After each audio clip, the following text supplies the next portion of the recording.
Bueno amigos, ya regresé. Vamos a ver qué tal. Así es como debe de quedar ya después que hagan su pasta.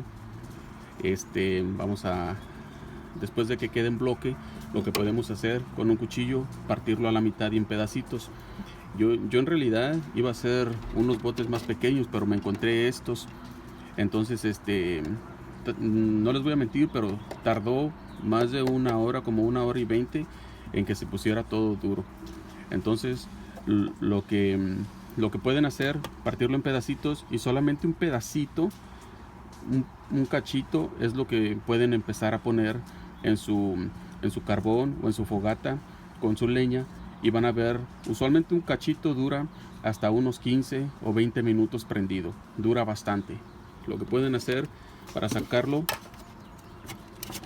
con un cuchillo, abrirlo.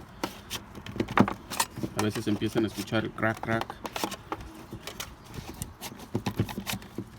Vamos a voltearlo. Ahí quedó.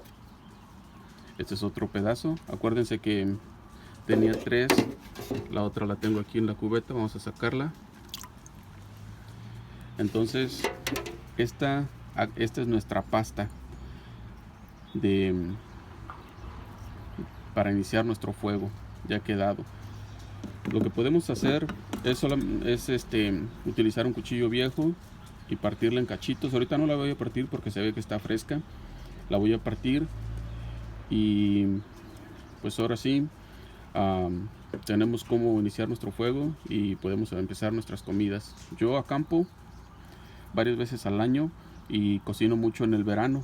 Vivo en un área donde hace mucho frío, entonces lo que hago pues son pedacitos como estos para mis comidas, y dura bastante. Usualmente, si ustedes acampan o hacen muchas comidas, lo que pueden hacer son pedazos, bloques de estos, y guardarlos. Usualmente con esto, no les voy a mentir, pero todo esto me duraría todo el verano para iniciar mis fogatas y para empezar a cocinar. Bueno, entonces espero que les haya gustado el video. Estas van a ser 2 partes de video. Pueden ver el primero, cómo hacer el aserrín para la pasta, y pues esta es solamente la terminación para mostrarle que sí se puede hacer. Bueno, espero que les haya gustado estos videos y nos vemos para la próxima.